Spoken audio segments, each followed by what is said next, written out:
মিথ্যে খবর দিছে যে হচ্ছে গা পোলা পানের হচ্ছে গা অসুখ হয়েছে, আপনারা তাড়াতাড়ি হচ্ছে চলেন।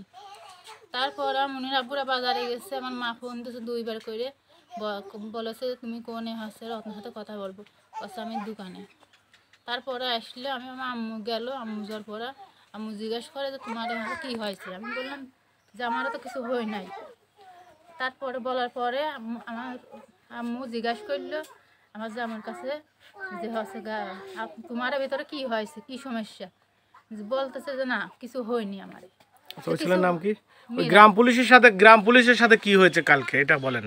ওইটা হচ্ছে মনে করেন একজনের সাথে একজন কথা বলতে পারে, ঢাকার থেকে মনে করেন কথা ও বলেছে, তাই আমি বলেছি। সে মানুষ বলেছে কথা মিরাজ বলছে সুশান্তর সঙ্গে কথা বলো, টাকা যদি কোনো প্রয়োজন হয় টাকা আমার কাছে সমস্যা নাই, মানে এই কথাটা বলছে। সে আমি কথা বলছি যে কথা বলছি, সে তার জন্য মনে করেন দোষী হয়ে গেছি। তারপরে মনে করেন বাইক নিয়ে আসে বেড়াইনের নাম করে সওয়াল দিতি, আর আমি বললো কি তোমার কাকার অসুস্থ হয়েছে দেখে আসেনি। 2 দিন পরে আমরা চলে আসবো না। আমি আসার পরে মনে করেন 2 দিন পরে চলে যাওয়ার কথা বলে 3-4 দিন পরে সে আমার এখানে পাঠাইছি, আর সে বাড়িতে গেছে। যে মনে করেন মানে এই ঘটনাটা কি আপনার ওই মিরাজ আপনার স্বামী ঘটাইছে? হ্যাঁ, মানে বলতেছি আমাকে মনে করেন কুমারখালীতে এখানে পাঠাইছে, ও চলে গেছেন বাপের বাড়ি। যে মনে করেন বোন সকলের সাথে ভাই সকলের সাথে সব কিছু গঠন পাঠন করে গ্রামের লোকের সাথে করিটুরে মনে করেন। তারপর আমার হেঁটে 4 দিন পর নিয়ে যাওয়া হয়েছে ফোন করে যে খর কষ্ট হচ্ছে তুমি চলে আসো। আমি চলে গেলাম। যাওয়ার পরে মনে করেন রাধা পাড়া দুজনে মিলতাল সব ঠিক আছে। থাকার পরে মনে করেন তার ভিতরে যে এই ঘটনা মনে করেন হঠাৎ করে কইলে কি মারে বললে যে রেকর্ডিং শোনাবো, তো আপনারা হচ্ছে চলেন হচ্ছে শোনায়, তারপর আপনারা যে সিদ্ধান্ত করবেন সেই সিদ্ধান্ত।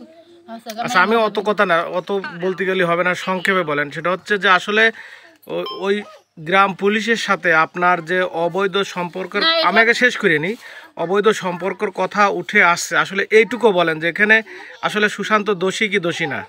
মনে করেন এসব কোনো কিছুই না, এটা মনে করেন ওরা সাজাইনো। মনে করেন আগের থেকে ওরা আমার ভাত দিতে চাইতো না, বিয়ের শুরুতে মনে করেন সুতনো পায়নি, এটা সাজাইয়া আমার বদনাম দিয়েছে। তো যারা এই বদনামটা দিয়েছে এখন তাদের বিরুদ্ধে আপনি কি চাচ্ছেন?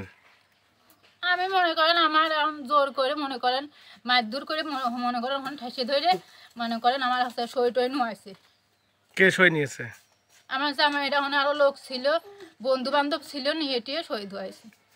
ওখানে ওই মিরাজ ছিল, মানে আপনার আগের স্বামী ছিল? হ্যাঁ, মিরাজ ছিল। আপনার স্বামী কি এই নাটকটা সাজিয়েছে? হ্যাঁ। তো এই বিষয়ে আপনি প্রশাসনের শরণাপন্ন হননি? মানে সেই সুযোগটা আমার দিই নাই। তা আপনি ওখান থেকে চলে আসলেন কেন? আমার ভ্যান ভাড়া করে একবার ডাইরেক্ট পাঠা দিল, আর বললো কি জিনিসপাতি যা আছে তোমার বাপ ভাইরে কয়া নেই, কালকে এসে ভ্যান ভরে নিয়ে যায়।